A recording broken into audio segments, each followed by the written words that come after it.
Ms. Maria Victoria Pontilla, and of course our guidance designate, Ma'am Victoria Isada. Ato bakakan sila diba? And the assistant guidance designate, Ma'am Stephanie Vicencio, together with your grade 10 advisors, Ma'am Jingle Tero. Sir Jingle. And Ma'am Ana Lor Aguanta. And Ma'am Devona Nacorda. Ito silang pagpakan. So, first of all, we are from Peso Office. Kisa may nakaipaon sa ng Peso Office? Wala pa? Ako ipailangilangan. Ang Peso Office mo ka na siya ang P, Public, E, Employment, S, Service, and O, Office. Public Employment Service Office. Okay? Kung saan man ang Peso Office? Morning ang opisina na naa sa Lapu-Lapu City Hall. No, at opisina nasa City Hall sa Lapu-Lapu na mooy mo connect sa atong mga nangita o trabaho padung sa mga employers. So, i-connect na to ang mga job seekers o mga employers o mga companies. Aron, ang mga companies na nangita o trabahante o ang mga aplikante na nangita o trabaho, mag-aapot sila, mag-hire. Diba? So, doon na tayo ihon-ana na programa sa ato ang gobyerno labi na sa Lapu-Lapu City Government. Okay? Now, karon, akong ihatag ninyo ang programa sa Department of Labor and Employment or DOLE na ang Peso Office mo ay nag-implementar. Nasabtan ba? Nasabtan? Kining programa ha, mo ni itawag na to CDSP or Career Development Support Program. Mo ni siya ang programa sa DOLE nga buot i-implement sa Peso Office din sa Lapu-Lapu. So what we're learning today is about the Labor and Employment Plan for 2023 until 2028. The National Labor Market Information, the Local Labor Market Information and Labor Market Programs and Services. Leadership.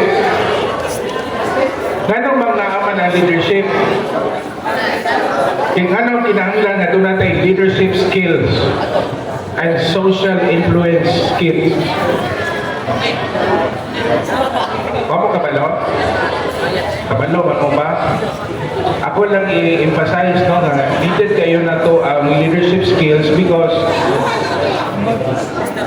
ang company nanita gina o mga future managers, future supervisors, di ba?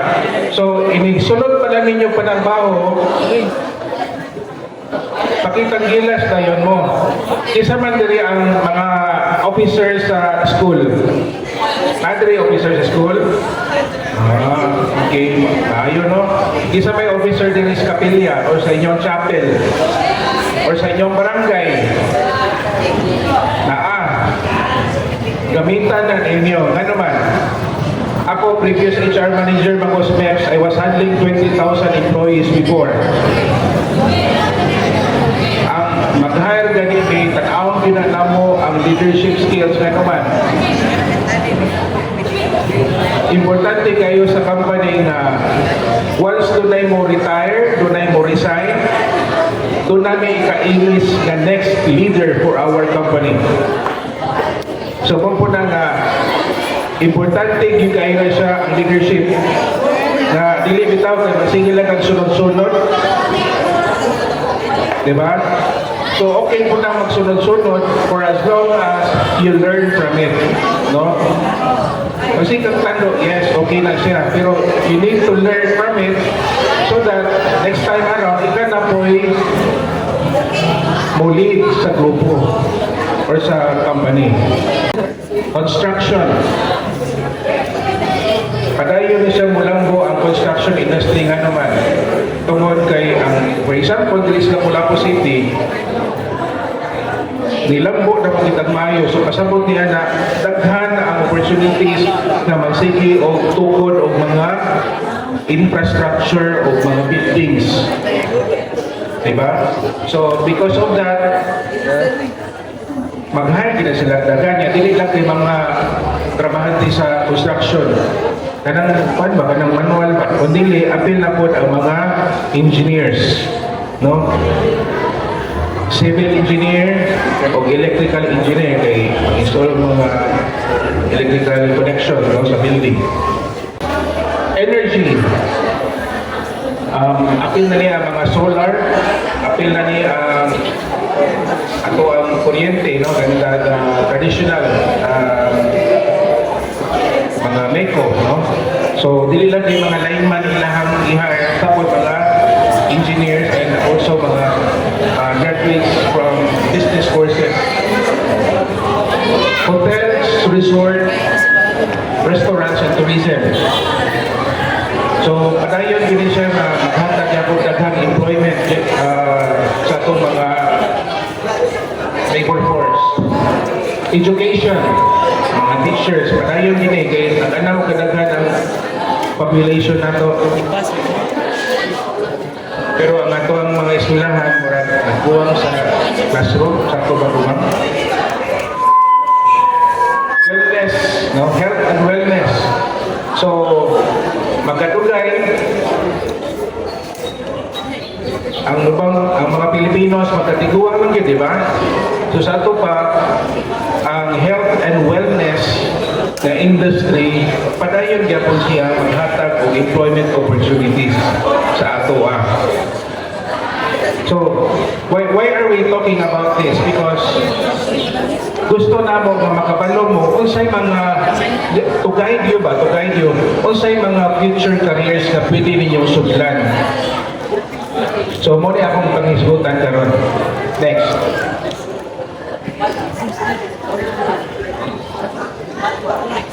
Unsay mga emerging skills and industries bag-ong sumbong ng mga industries o mga skills na i-require sa name. IT and platform industry. So mga virtual assistant, di ba? Kadugod na mo sa mga VA, no? Kada mga VA, mga virtual assistants, no? Cyber security specialist, application development analyst, mga freelancers, 3D printing workers. Okay, so muna siya sa IT and platform industry. Next, ang ganing ditawag ato blue economy. Itawag sa blue economy is because related siya sa dagat. No, inaaral na ka-simple, pero itawag na siya blue economy. O sa maning related sa dagat na trabaho.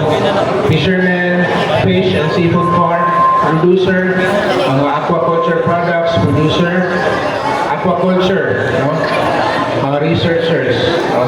So, muna yung mga examples sa blue economy ng mga jobs.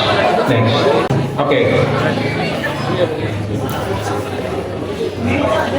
Ang kining delivery of career development support services, no?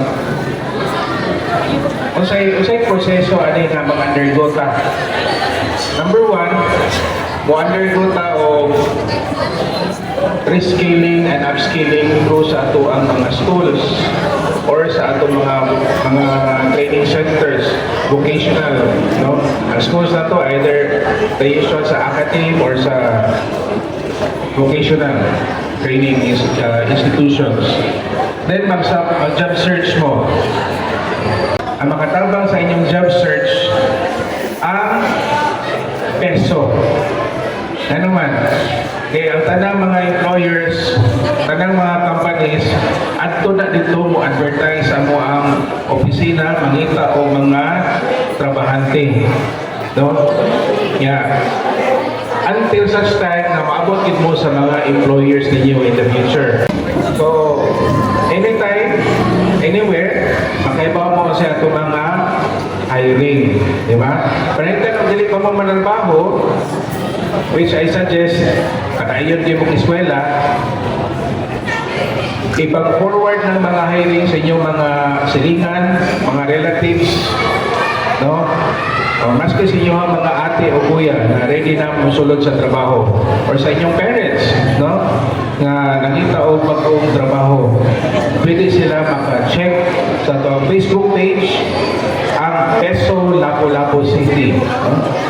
Ang atong opisina has been a top performing, has been an awardee of the Department of Labor and Employment Regional Office 7 as a top performing Peso for 5 straight consecutive years. No? So we have been performing and we're doing this all for the love of our fellow Opunganos. Daghang salamat, maayong buntag ka na